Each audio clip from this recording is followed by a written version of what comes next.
Hi, everybody, and welcome into another edition of Interrupting Racism. I'm Brian Prowitz, your host, and I'm glad that you are here as we work our way through a post-election, pre-COVID tap dance that we all seem to be doing right now.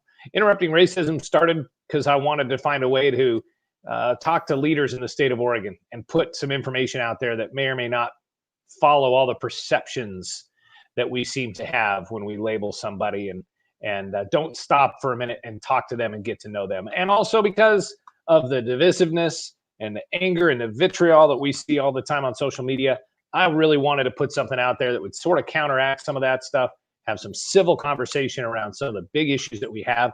And there's no better source for that kind of conversation than the network of leaders in the state of Oregon through what is called ALF Oregon, the American Leadership Forum of Oregon. And I'm class 34 graduate, if you will, senior fellow from ALF. And most of the time we talk to ALF senior fellows. And in fact, today we have another ALF senior fellow to introduce you to. And we'll welcome to the program Mr. Mike Marshall. He is the co-founder and director of Oregon Recovers. Mike, thanks for joining us. Hey, Brian, thanks for having me. I'm happy to be here.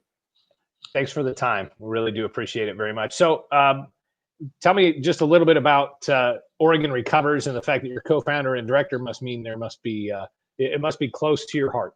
It is indeed. So Oregon Recovers is a statewide advocacy effort to end Oregon's addiction crisis. We have the third highest addiction rate, and we rank last in access to treatment. And so I'm a person in long-term recovery. I'll have 13 years come January, God willing. Congratulations. And thank you. And, I struggled many years in my addiction. And thankfully, because I'm a privileged white guy and I was living in San Francisco, it was before the Affordable Care Act, so I could borrow $15,000 to go to treatment. But not everybody has that level of access or treatment. And so about 3.5 years ago, I started talking with a whole bunch of other people in recovery, and we decided the fact that Oregon ranks so badly isn't acceptable. And it was actually, I launched Oregon Recovers while I was going through my year with ALF. And so it was through Community Building Week that I actually learned about the statistics that showed us so bad. And from there, it snowballed into this effort. And I rely on a lot of my ALF classmates as well as senior fellows like yourself for resources and support, and to engage in this work. When you do this level of systems change, when you're going from last to ideally to first, it's not a matter of tweaking at the edges, right? It's like digging in and really changing the way the world operates. And ALF was a great experience for me, and an ongoing experience relative to understanding the importance of systems change as opposed to just raising taxes, funding programs, doing that sort of stuff. Mm-hmm. And so in a nutshell, then, what does Oregon Recovers do? Right. So we are trying to build a new system of care in Oregon. We have a very fractured, incomplete system that's mostly focused on addiction as an acute problem. So we put all the money into treatment. But what we need to do is build out our prevention programs. We need to stop putting all of our money into the criminal justice system and actually move it upstream so that healthcare providers actually understand addiction science and recovery. And then we need treatment on demand, having a 4-week waiting list, like a lot of folks in Roseburg experience, to get into a treatment facility is crazy. And then we know that if someone stays in recovery for 60 months, 5 years, their chance of relapse goes down to 15%. And there's virtually no other chronic health condition that if you invest for 5 years, their relapse goes down. So the return on investment there for the taxpayer is huge. But we don't put any money into recovery support, whether that's recovery, housing, or helping people clean up their records so they can get jobs and apartments and that important stuff, or just have a safe place on a Friday night. If you're 25 and in recovery, you used to go to the bar and shoot pool.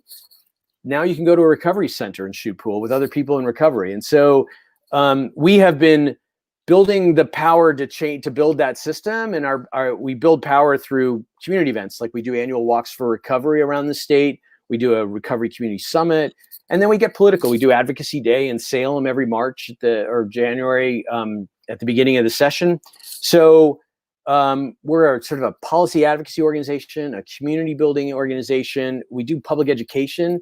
Our goal is to sort of combat the stigma attached to addiction by promoting recovery as something really great to be a part of. So we do a lot of things with a little amount of money. Like nearly every nonprofit in the state of Oregon, and probably beyond.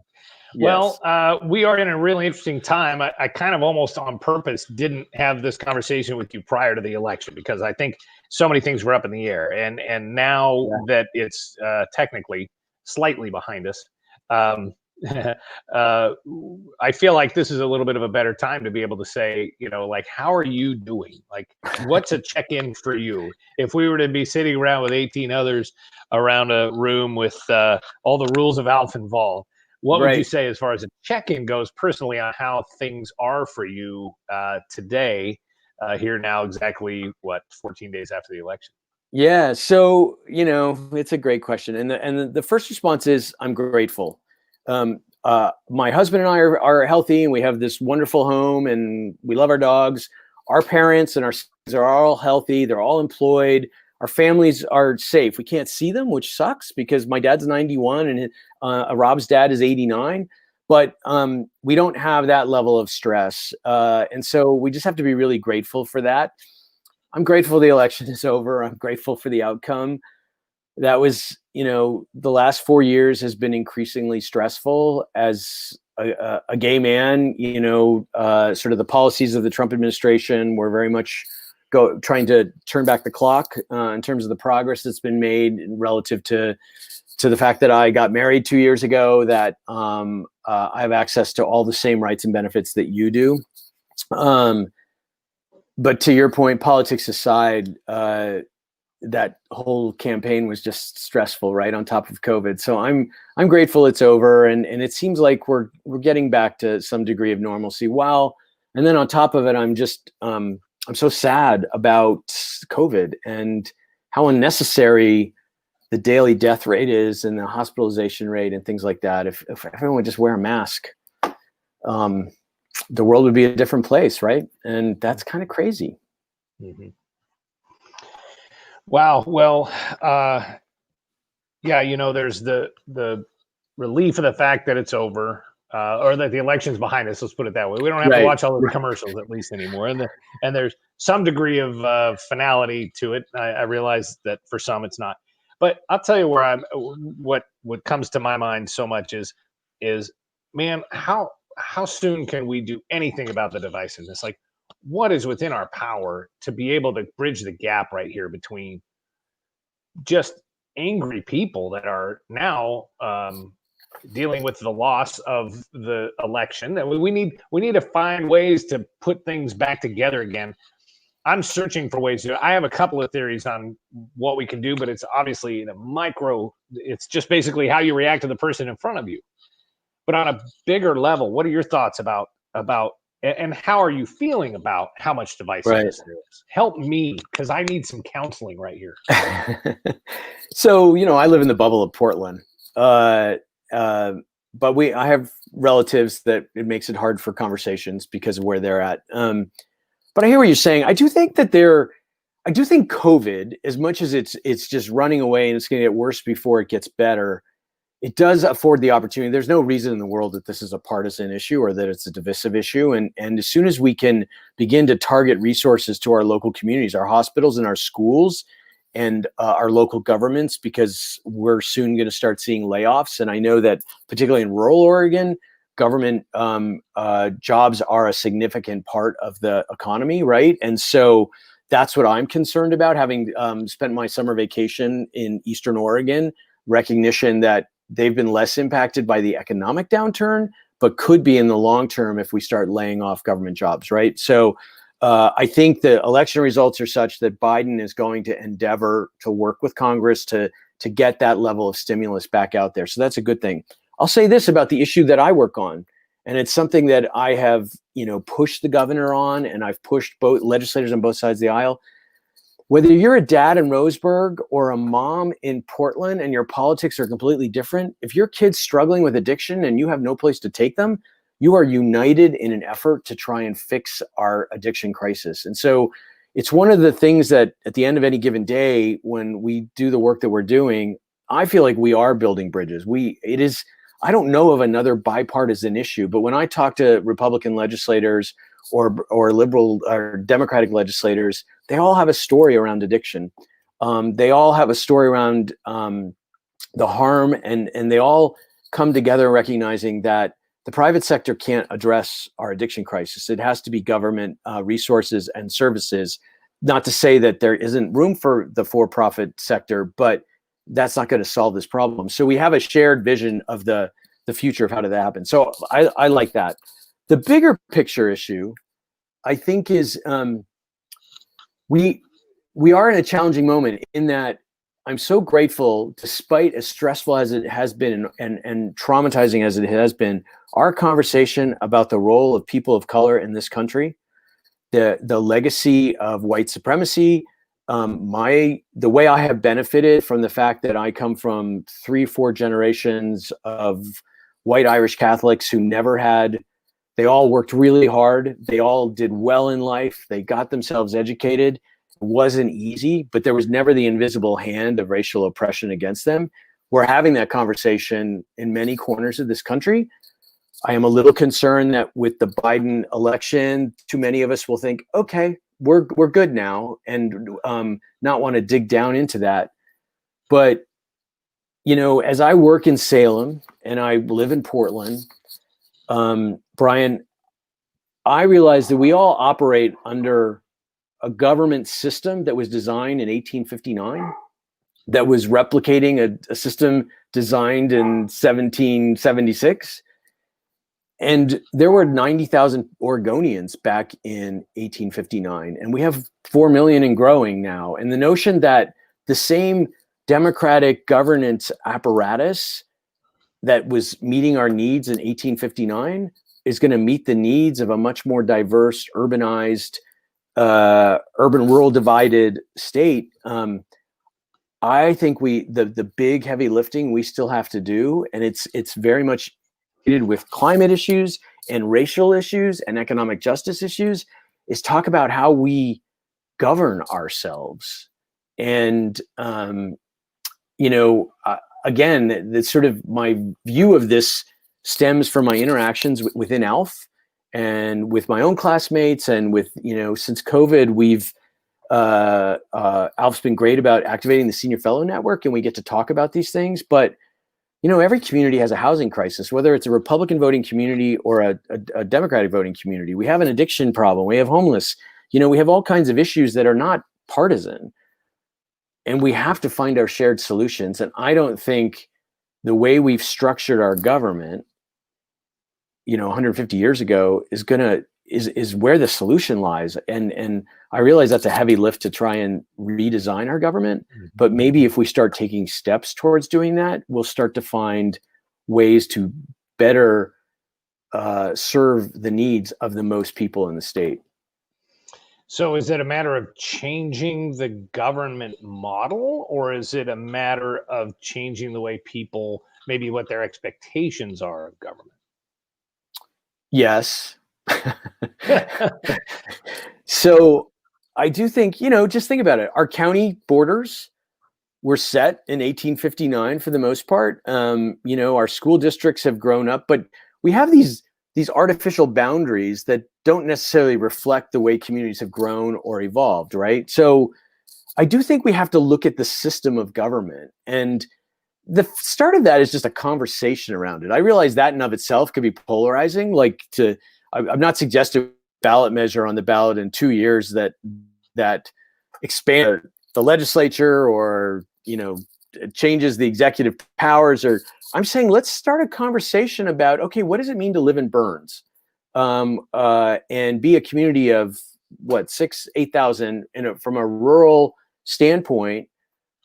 You're always going to be a minority from a political perspective, probably, compared to somebody living in my neighborhood in dense downtown Portland, right? We're going to vote differently because our families have different needs, and there's nothing wrong with that. If you're continually living in Burns feeling like you're just so franchised, that's not in my interest, right? That doesn't create a more vibrant environment in which I'm raising my family in the state of Oregon. It just creates more polarization. So let's not be afraid of thinking new and starting to have a conversation about what does Oregon 20 years from now look like. We know that there's going to be huge population growth due to climate change. So how are we preparing for that? Are we just going to build more freeways or argue over building more freeways? Are we going to continue to have Eastern Oregon vote completely opposite of the Tri-County area?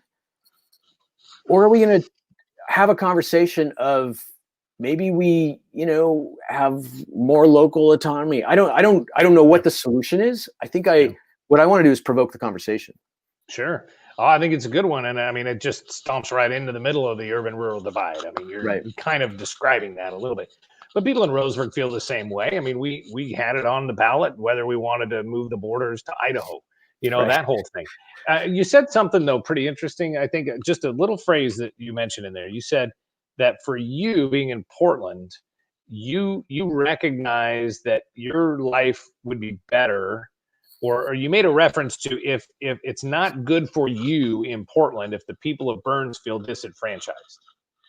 And I think people where I live would say, I don't think anybody in Portland would give a rip depending on what happened to us out here. Like you wouldn't. Why is your life better if the people in Roseburg, Burns, Ashland, Medford, whatever you want to talk about, if their lives are better, what makes your life better on that? So first of all, I'm an Oregonian.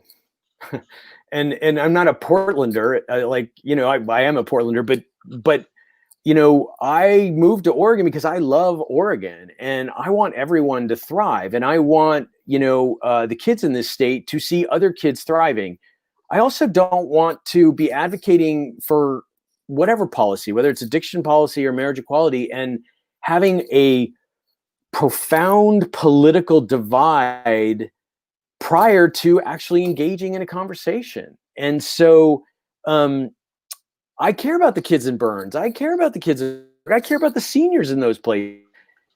I want everyone to have the degree of a healthy life, which includes sound like peace of mind, right? We live in such a divisive time, and it's not in my interest to just put my head in the sand. And most Portlanders I know are very progressive, and they do care about what rural Oregon is experiencing. And they do care about the fact that we have such high child poverty rates and such low high school graduation rates, which if I live in Portland and because my husband, if we had kids, we could get a tutor, we could go to a private school. Like that's not necessarily accessible in other parts of the state. So I think, when we have meetings, whether it's Alf or anybody else, you sort of do, you create rules for getting together, right? And having a conversation. And one of them is to assume best intentions. And I want to get to a place where the folks in Burns assume I have the best of intentions, just as I assume they have the best of intentions. Instead of being suspicious of everybody and what they're doing and what are you really after and why are you talking to me and I can't trust you because you're in the big city or you're blue or you're gay. I can't trust you for all these things. Yeah. I mean, I will tell you an experience that on myself. My husband and I were out near Madras for the eclipse a couple of years ago. And afterwards we went into a diner and it was so packed because we had to share a table, and we started chatting with folks and they were farmers. And I immediately got nervous about the fact that I was there with my husband. And so I kind of shut down and I didn't engage in the conversation. And, I'm a pretty chatty guy. And as we were driving away, my husband commented on it. And I said, I just didn't want to deal with their potential homophobia. And he said, well, you didn't give them a chance, right? You assumed they were homophobic because of where they lived or what they did. And I think probably they might have assumed the same thing because they're Christian, born again Christians, right? And I, as a gay man in Portland, would look down on that, and which is not the case, right? So I wouldn't have my recovery in addiction if I didn't have a level of faith in my heart, right? So I totally see it in other people, and I respect it, even though they may not like the fact that I'm gay, but I didn't assume the best of them. I didn't give them an opportunity. And so I think that happens every day, both ways. And we can't litigate that. We can't legislate that. We can only talk about that. And we can try and get politicians from stop using that as a point of leverage to get votes. You are touching on so many incredible points that this is the purpose of doing this streamcast, is that moment, that awkward moment when the farmers sat down with the gay couple and the conversation starts and the realization starts dawning on both sides, if you will, all four Right. people at the table, that this is not a typical diner situation. Right. How do I respond? What do I do? I think that is what we need. I think it would be incredible, to sit people down that way and talk. And now I'm going Pollyanna on you, but life-changing moment for me. African-American woman in my ALF class who said she was afraid to come to Roseburg because her entire life she was taught not to come to Roseburg. And I know why. I know why. But it was devastating. It was terrible. I love my town, and I don't want anybody to feel afraid in our community. And I feel like this could come full circle to almost exactly what we started talking about at the beginning. Right. Because I think maybe the biggest thing that I ever learned in ALF was that people live in fear every day in Oregon and probably in Douglas County. They certainly do in Portland. And because of the color of their skin, because of their orientation, because of maybe something that they exude externally that might trigger somebody else, whether they're, white, gay, straight, or any other whatever. Right. There's this fear that people live with that needs to be unacceptable, I think. And for you to even want to have that conversation or not go into the effort, really, even almost to have that kind of, I'm learning more and more about what that's actually like. And and the comment of politicians not using these sort of labels and perceptions as leverage points for votes and man, I mean, this is my jam right now, and I'm so excited. The way you put that, I think, is really cool. And there's no question there. Now I'm rambling and getting excited, but I thank you for saying that.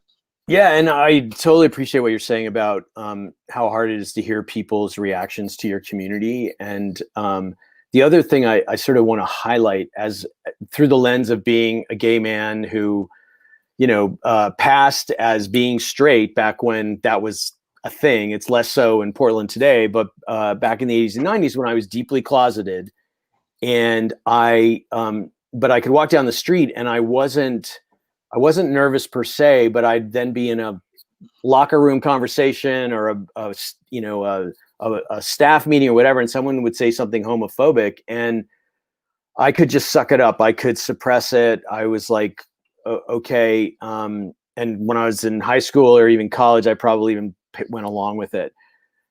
As I came out of the closet, tolerating that was much more difficult, and it was much more stressful, actually, in many respects, because I no longer needed to put up with that BS, right? And I could call it out, or I could get up and walk away, or I could suppress it. And I suppressed it less and less, and more often called it out or walked away. And I think of BIPOC communities of color right now, with everything that's gone on last year, and the fact that they're just done. They're not putting up with our BS anymore. And I just want to sort of acknowledge out loud in my own head that I appreciate that in itself is some ways more traumatizing or more stressful than having to absorb it internally, because you get to have those feelings, right? Like when you deny yourself certain feelings, then I'm sure it does damage but you move on. When you get to have those feelings, it's hard to not hold on to them when you've sort of identified them and articulated them. So, and that's on folks like you and I that look like you and I to continue to, we need to evolve. We need to be conscious of how other people perceive us and how we walk in the world, how they walk in the world. Now I'm rambling, but I did want to take advantage of the perspective of a gay man and the history of sort of homophobia in my life and how it showed up for me. I think another thing happens too, once you make that proclamation, you're not afraid to talk about it. There has to be an increased level of risk. Now you are actually putting yourself out there almost as a target. And I think I think it's incumbent upon us to make room for them to feel safe to be able to talk that way, or to express themselves, or declare themselves as they are, in a place where we are so good at slapping a label on somebody and then marginalizing them, or worse, physical harm on them. So, boy, there's a lot there, huh? I mean, there is. And I see people in our community and in Southern Oregon who are through, especially in the election season, had all kinds of opinions that they couldn't share on Facebook, social media wise, because they knew if I said something versus a person of color saying something, or a woman of color saying something, the difference was remarkable. And it's sad that it's very true, and I may be very naive, but I think it's just awfully sad that a person who has actually way more life experience on things than I have can't express it honestly without feeling some sort of repercussion. And I suppose you've probably walked those shoes most of your life. I mean, I will say also social media, the problem with media is the tenor and tone often is much higher and strident, right? Like what I see friends communicate with each other, they wouldn't, like if they were at a cocktail party, they wouldn't talk to each other that way if they were disagreeing on something. So, but when it comes to calling someone out on racism, it's hard not to be very direct, right? Particularly in the moment that it's occurring. And I say that again, if someone said something homophobic, once I found my voice, it was hard not to sound aggressive in saying, well, that's kind of a homophobic thing to say.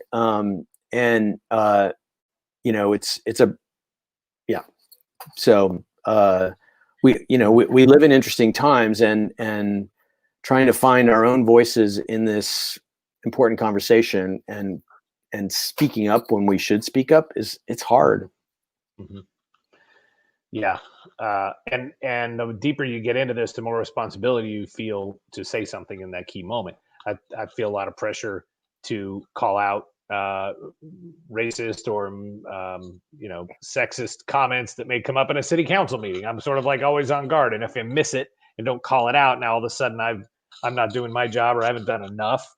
That's its own thing. Yeah. But well, if I could just tell a quick story relative to that about one of your ALF classmates, Dr. Richardson, Reggie Richardson. Yes. He and I were testifying in the legislature about addiction policy. I work very closely with him, and he preceded me in his role as director of the Alcohol and Drug Policy Commission. And there was a legislator who was incredibly disrespectful to him. He was the only African-American in the room. And let's face it, if the legislator had been disrespectful to me in the same way, it would not have been heard by the people in the room the same way. But because Dr. Richardson is an African-American, it was belittling and it was disrespectful. And I sat down right after him and I was stunned by it.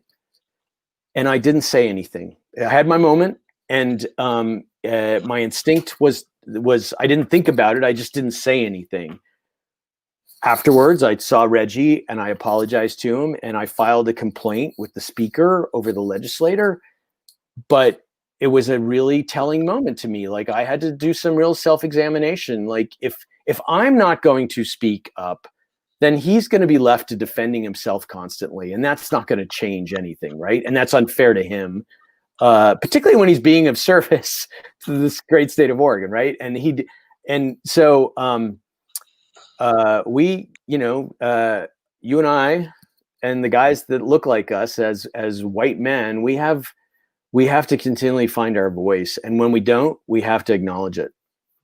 And that was a hard lesson for me. I think of myself as incredibly evolving. And I was so disappointed that I, at that moment, did not instinctively call out the legislator in front of everyone to say, I believe that what you did was very disrespectful. Yeah. What that brings me to is who are you accountable to as well? I think that has a lot to do with the stances people are able to take politically. Mm-hmm. So if the only people you see are very close to the same as you have a different audience that you're answering to, and you can take different stands. And I'll tell you, the biggest difference for me from 4 years ago to now is I have a completely different audience of people that are looking towards me that I'm accountable to. And that's because of Al. It's changed the way I view things and respond to things. And honestly, I think it's a gift because it's opened up my horizons, and I haven't fully explored what that means for me around town because of COVID. There's been limited contact with a lot of people that know me or have known me in the past. And I appreciate very much people like Dr. Richardson. I call him Reg. And when you said doctor, right. I never, the entire time we were together, he was just Reggie, right? In the Alf situation, we just get to know each other by their first name and not their job title. And so, but he was a guy that would have called me out for sure. We had some very pointed conversations, and sometimes we didn't get to finish them, where he would ask a question of me and I'd say, well, yeah, like for instance, he asked me if I thought that people around me believed in such a thing as reverse racism. I said, yeah. Like, I didn't even hesitate. Like, that's the part that kind of bugs me. And he had a look, and then we never got a chance to go back and have that conversation, though he said as much as he needed to say, probably just in that glance. Yeah. And, I really value my, what I hope is a friendship with him, certainly a professional relationship with him, because I also see him as he's an African-American man in Salem, and he's often the only African-American in the room and in the world that we work in, which is crazy because addiction strikes marginalized communities. The absence of an addiction recovery system in this state disproportionately impacts those communities of color, low-income folks, LGBTQ folks. But it's around, who holds power in this state and how do they get into that position of power. And it's systems that were designed, back when Black people weren't allowed in the state. So, but I envy you that you were in class with him and that you had the opportunity to have him provoke you in those ways. Yeah. Well, he wasn't the only one. We had a few other moments that a lot of people do, especially about community building week. Ask me about the bus trip sometime and I'll have a good one for you. So, I mean, I've talked a lot about the stuff I want to talk about. I want to know what's on your mind. Where are you at? Like, what are you finding yourself really talking the most about right now? I'm because of my work is all consuming, and it is talking about addiction recovery in so many cases.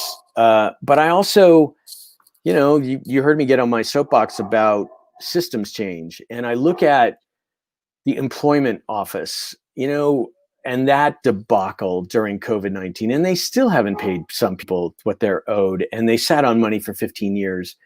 Does that mean everybody that worked there was incompetent? No, it just means that somehow the system didn't allow those leaders to do their job, or the public to know about it. And then last week during the election, my organization, we opposed Measure 110, for a variety of reasons, not because we don't support decriminalization. It was just details in that bill, which was the Drug Decriminalization Act. And lo and behold, in Clackamas County, 13% of the electorate, they sent out ballots that on the ballot, it defines what the issue is. And the description says cannabis revenue will be directed away from county mental health and schools. And they had a typo in the ballot that said no cannabis revenue will be directed away. So it completely changed what people thought they were voting on. Now, they had other sources of information, whatever.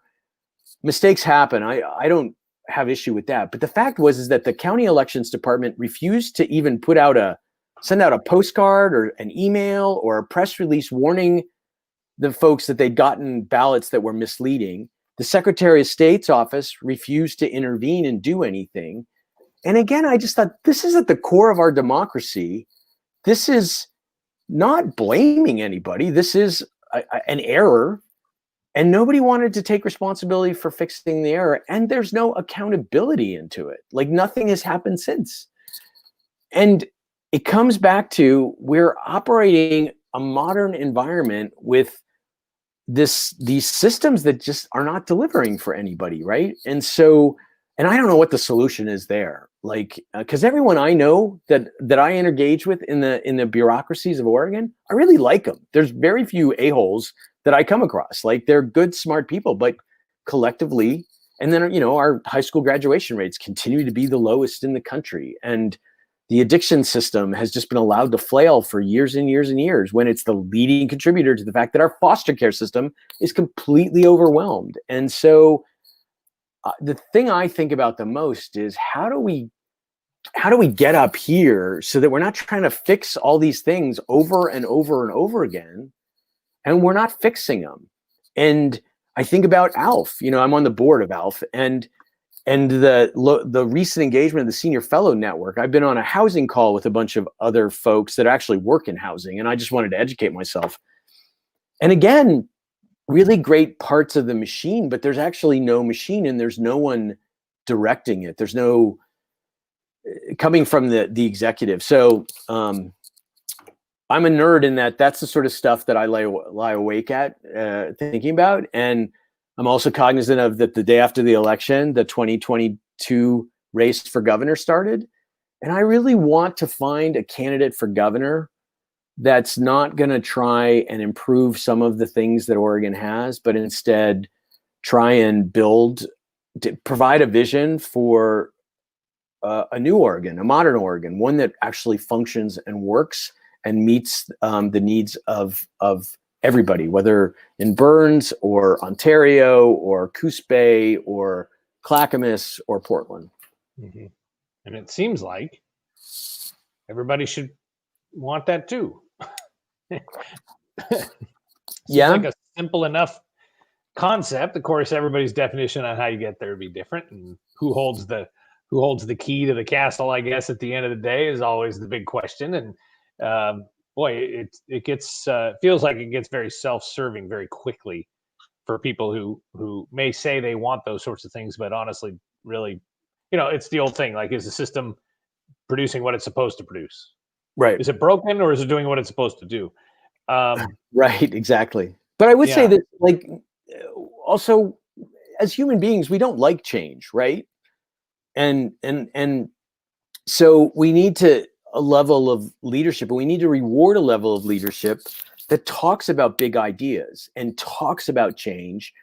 And, oftentimes in the political process, people will get shot down because they're out there, whether it's Bernie Sanders or Donald Trump or Ted Cruz, right? Like, we define them as extreme, as opposed to perhaps different and the next stage.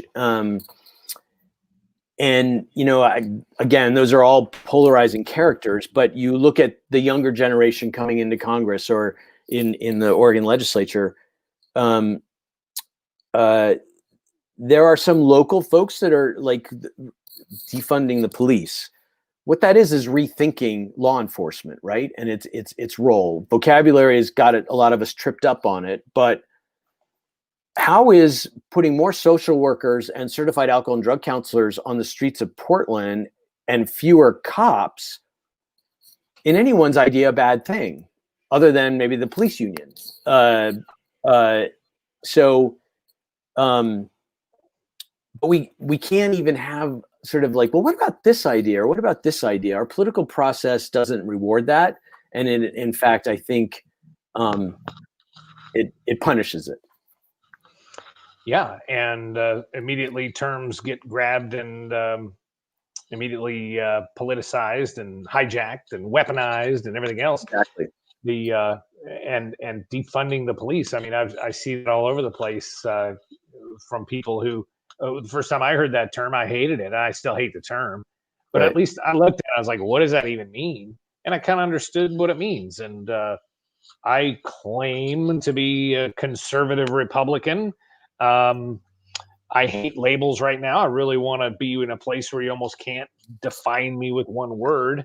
But from a conservative Republican standpoint, you're supposed to hate the phrase defund the police and hate the concept. Well, I mean, Roseburg is sort of the bastion of liberality in Douglas County, but we're doing it here in Roseburg already. It's already been put into the system. We've already got mental health experts that travel with the cops once a week to check on the people around town, to just so that the cop doesn't have to be the mental health expert. Right. Now, it's true that many times when those people who are not law enforcement go out to engage with people, they end up calling the police. I mean, it's not like you can't it's not like we're saying to be able to operate without a law enforcement entity. The difference, though, is what happens on the street with a person who might need help and the expertise that's available to them in that moment. And I doubt that 95% of the people that hate the phrase or hate the concept have heard it described that way. That's actually happening in communities already. Well, and I would argue the reason why defund the police is a thing is because we're underfunding everything else, right? And so they're getting a larger share of the pie because the pie keeps getting smaller as opposed to bigger, as not just the population grows per se, but we become a more complex society, right? 100 years ago, the Oregon was extremely one-dimensional, not because it was a racist place. Black people weren't allowed to move here, right? And we deported most of the Chinese folks that were here. So, but as we've become more diverse, whether economically or racially or whatever way, we have reduced the resources available to governments to keep those populations healthy. And we vilify the concept of taxes. Well, from my perspective as a citizen, my obligation is to my neighbor. And the way I meet that obligation is to pay taxes that will educate my neighbor's kids, will make sure that the sidewalk is flat so my 80-year-old neighbor doesn't trip, and everything in between, right? And that I know that car driving down the street has been inspected, is insured, that I have a degree that I am taking care of myself, my family, and my neighbors by paying my taxes. But we have vilified the concept of taxes, and we've allowed corporations to their share of the sort of the general fund has gone from 22% to 6% in terms of contributions. While the needs that government needs to meet have expanded, and that's in no one's interest. Meanwhile, Phil Knight is worth what, $32 billion in the same time frame that his taxes have gone way down. So those are, I'm a geek. Those are the things that I think about. And then in communities like in Roseburg, and in Douglas County, you've got a sheriff's department that continues to be eroded because of the funding source changing, and now you face the possibility of a tax bond levy that gets floated every once in a while in order to support. It's a public safety bond. We saw it in Josephine County, and then it's just that feels like just a very terrible way to fund something that's supposed to be a basic service from a municipality, in this case the county, and then you also get into vilifying anyway. It sounds like your pooch is a little bit agitated there. Is Apologies that for Ava? That's actually Russ. Both of them are Alf dogs. We got them from Project Pooch out at McLaren, the correctional facility, and so and you know, they're just loving the fact that we are held hostage in our house for the last 9 months because they get to spend all day with us. Yes, and held hostage in an interview where you can't get up and go. You know, calm them down a little bit. So I thank you for your time. I want to make sure, like, is there a thing you want to say with whatever eyeballs come across this, whether it's now or later? What's kind of your if you could impart some wisdom at the end of our conversation, what would it be? Oh gosh. No pressure. You know, so I'll talk about my recovery from addiction. It's been I've been blessed. Once I got sober, I stayed sober. I had access to a treatment center, as I said at the outset. At the core of my recovery has been an appreciation, a sense of gratitude for what my life used to be like and what it's like today. And to have that perspective allows me to have gratitude. And I don't, people that are not in recovery haven't necessarily had that experience. And so I see my siblings get upset about things that I don't get upset about anymore, that I used to be the first one to be upset about. I see friends the same way. So despite everything, I would urge folks to do their best, do what those of us in recovery do, which is we create a gratitude list every day or every week, and we focus on what we have and what we're happy with, and it'll restart your day. So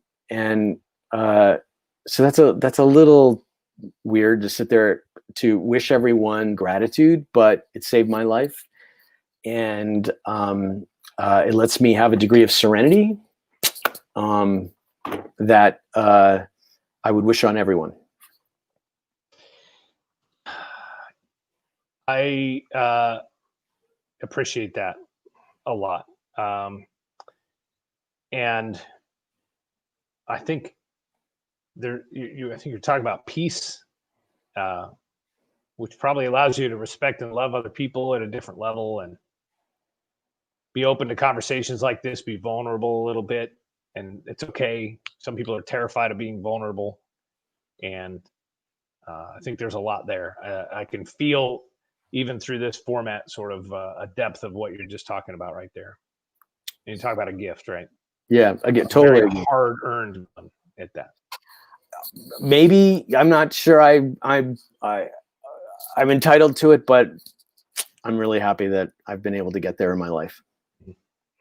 Well, there is a link to OregonRecovers.org. That's the program or the organization, if you will, a nonprofit that Mike Marshall is the co-founder and director of. So you can check that out. Also, I wanted to let you know that, Mike, we launched a website and we sell shirts there like this one, Interrupt Racism. We're going to send this to you. We're going to send this to you. We want people to go to speakupwithus.com. The revenue from the shirts is going to the Black United Fund of Portland, or of Oregon, actually. And so we'll be also, by the way, making our first actual gift and deposit to the Black United Fund here very soon.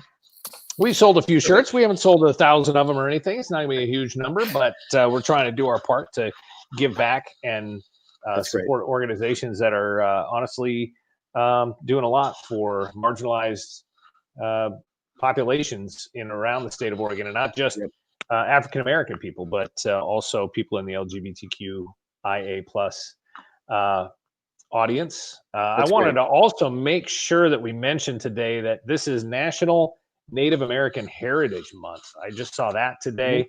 We're halfway through the month, so probably should have mentioned it sooner, but educate yourself a little bit about Native American history in Oregon and around the country, and I know you'll be better for it and appreciate some of the lessons that come from that as well. That's my little public service announcement for the day. And we want to thank the people that made comments here. We do see them as the show is live, and Lisa Watson cheering us on, definitely. And then Greg jumping in saying, I mentioned taxes being tax levies and bonds being vilified. He says because government wastes its resources. And then Joe O'Leary jumps in and says, "Yay, Project Pooch." The former director, I believe, at McLaren now. He's the head of he's the head of the Oregon Youth Authority. Okay, I think he was at McLaren when I was there a few years ago visiting. That's right. To check in. Yeah, that's where I met Joe. So definitely met him there too. And Lisa jumping in. The systems are delivering for some, she would argue. And this one here as well. Alpha is the land of unfinished conversations. Indeed. Yeah. I think that's what I like about it too, is because it leaves us all in a place where we can always pick up the next time and continue the conversations that start. And hopefully we've started a few conversations today, Mike. Yeah, no, Brian, thank you so much. I really enjoyed this. As you can tell, I like to share my view of the world. And so I really appreciate the opportunity. Yeah. Well, I hope you have a great day. You too. We'll talk again soon. Hang on. We'll chat again after I sign off here. But we just want to thank you for being on the program today for sure. Want you to go to alphaoregon.org if you'd like to learn more about this program that Mike and I have been talking about. Definitely life-changing and definitely a way to learn more about why you believe what you do believe, and challenge some of your perceptions and labels and understandings of some people that you may bump into just about every single day. So we appreciate you being here and hope that you would share this with friends, get conversations going that you can help interrupt racism as well, as best as possible in these days. But these conversations, the one-on-one conversations with somebody straight across the table from you, can be some of the richest conversations, and especially if you find somebody who's willing to have that conversation, an amazing gift. So go out there and help us all interrupt racism. Thanks again to Mike Marshall from Oregon Recovers for being our guest today. We'll talk to you again soon.